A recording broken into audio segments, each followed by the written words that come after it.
Good evening. My name is Kenneth Williams, and I am doing my Module 2 assignment for addiction in families.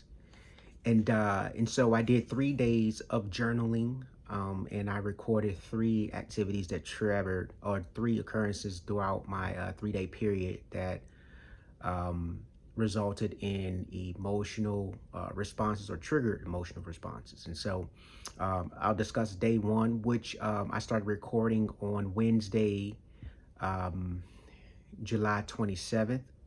And the first occurrence was an occurrence that happened at work. And so I was assigned a task to do from my team lead where I work at. And so I completed the assignment about a week ago. And so we had a meeting on the 27th. And that's when she disclosed to me that she had not read my work yet, but she assigned me a task similar to what I have already done. And this triggered an emotional response of frustration. And the reason why I triggered a response of frustration is because this is not the first time it's happened to where I've completed a task and it was not read. And then we entered a meeting and discussed the task or the project that we were required to do when the work that I submitted was not read, and so we weren't able to accurately discuss the information. And so it triggered a frustration response, and it was exemplified by my, I believe, by body language and probably my tone in which I communicated. And so I look back on my childhood, and I do recall signs of frustration when either my mother or my coaches doing football when I play athletics would give us instructions, and we would. And I was always the type to want to do the task the way it was instructed for me to do. And what happened was that I did not. And when people that I work with did not do it the way it was asked to do or skip steps, it caused frustration. And so what I would do is I would uh,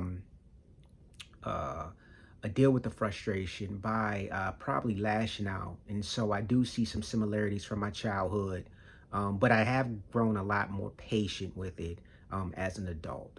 And so it really takes several times, but I also am careful with my words, careful with the things I say. And so I make sure that I don't offend anybody or cause rift that will be last long, that'll last long. And so the second thing I recorded was a conversation that I had with my daughter, my middle daughter.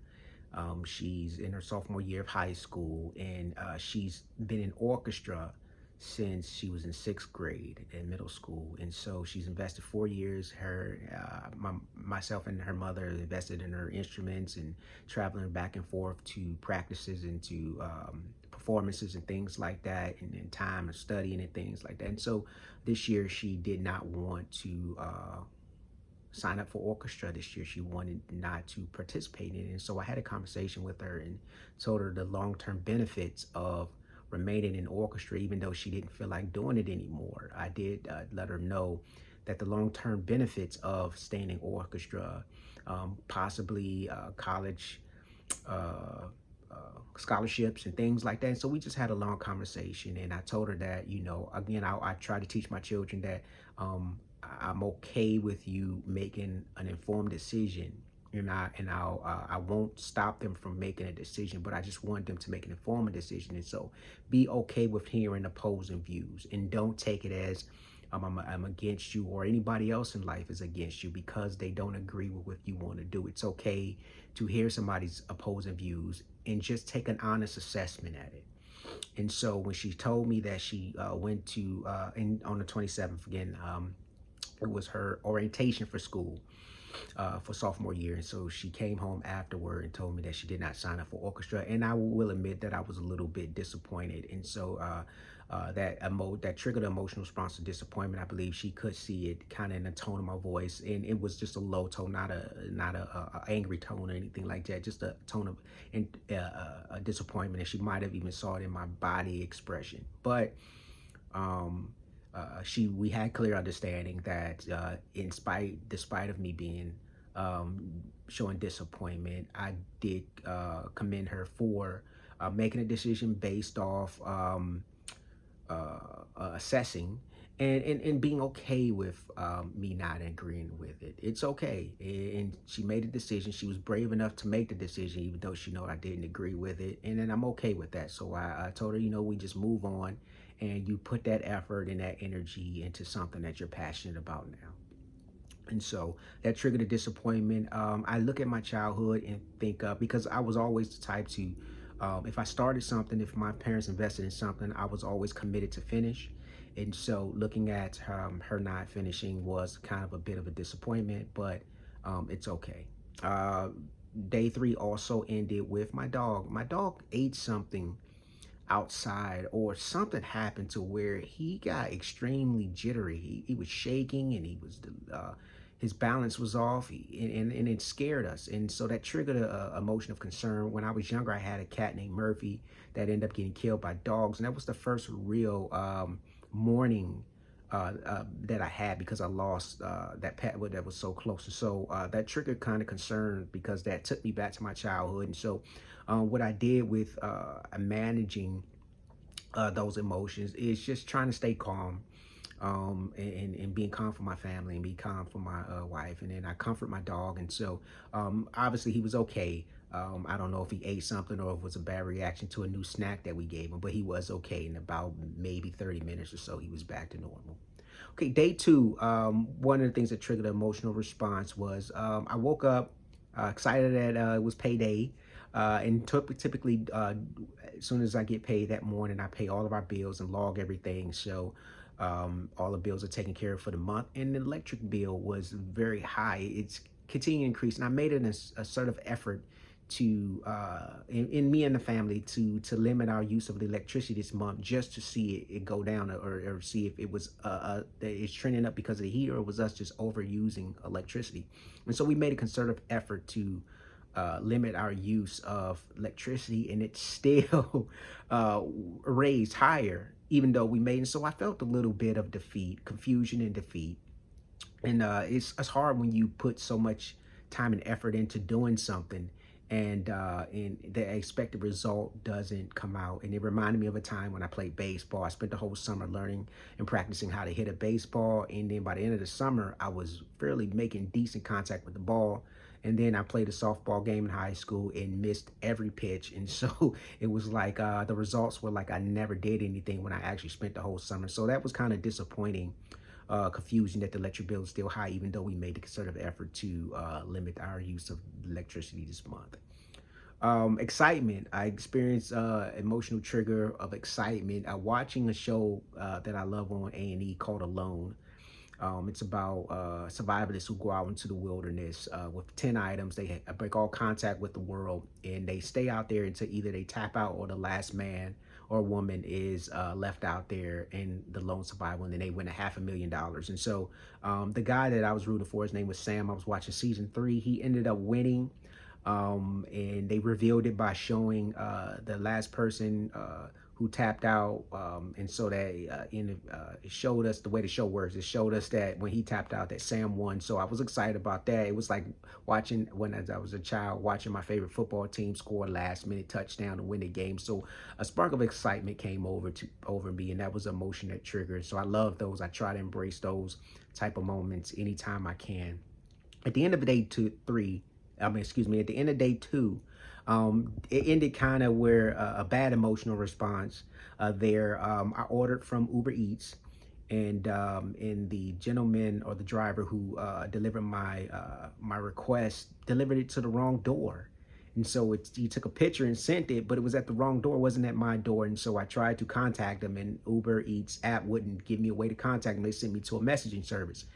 And so I end up losing $20 and not getting my items that I ordered. And so that was very frustrating, because I've had issues with Uber Eats in the past, and I have to keep going to them to try to fix these things. And so the frustration thing is that you're not able to contact the person that has delivered your food. You have to go through a messaging service through the app. And so that was frustrating. And so that kind of upset me a little bit. and so that triggered that emotional response. And so typically I deal with that. I try to assess how bad is it? How much of a loss was it? If it wasn't that significant, $20 wasn't that significant. So you just deal with it. You say, say a few words to release that negative energy, and then you just move on. All right, day three. Day three started off weird. I got kind of angry. I was driving to Dallas for an event that I scheduled to go to. And it was an aggressive driver on the road, and he was just weaving in and out of cars for no reason because there was no traffic on the highway. And so when he got up to my car, he closely approached the back of my bumper, and then he went around me and then cut me off fairly close when there was just no traffic in either of the lanes. And so it was frustrating. Aggressive drivers to me are like road bullies. When I was younger, I was bullied when I was in middle school. And so I don't have a tolerance for bullying. And so I think that people that aggressive drivers on the road for no reason, unprovoked, they upset me, anger me. So I did feel a trigger of anger, but how I deal with it, it's pointless to argue with somebody that's in a moving car. So you show facial expression or say a word to release that energy, and then you just move on. And that's how I dealt with it when I was a child. But the day turned out to be great. I went to the event that I went to. It was a UFC event. First time going to a live mixed martial arts event for the UFC. And just the crowd and the atmosphere was exciting. I got to see one of my favorite fighters, Amanda Nunes, make the walk to the octagon, and the song, the lights, the energy was just amazing. And so this was a triggered an emotion of excitement and joy. I mean, I just felt this electricity going in my body, and it's weird because it's different from when Sam winning alone, and that trigger of happiness and excitement, like a team just won, score a touchdown. But this was like an emotional excitement to where, man, I was just so excited and happy for her, and proud for this warrior, just the energy and the song, and it just meant a lot, just like overcoming. And so it was like that one that put that lump in the back of your throat, but you fight it back. And so that was the excitement and joy, the trigger. And I love those moments. And anytime I can get those, I embrace them. And then the last thing was after the event, I went to my hotel room and laid down. And I had this thing wherever I'm in a hotel in the big city, I turn off all the lights in the room and just sit back. I open the curtains and I sit back and I just look at the lights of the city. I was in Dallas, and I was staying in a hotel downtown. It oversaw the city, the lights of the building. And so I just sat back and watched it, and it just felt this trigger of emotion, of peace and harmony.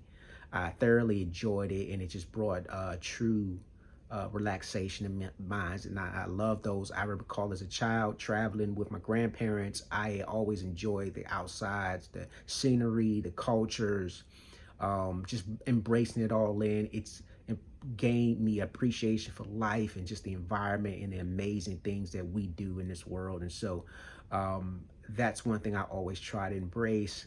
I've been that way since I was a child, and it's just a wonderful thing. So that was my journaling for the 3 days starting on July the 27th, the 29th, because I skipped Thursday. So I started on Wednesday, I journaled on Thursday the 29th, and then Saturday, July the 30th. Thank you very much. Bye-bye.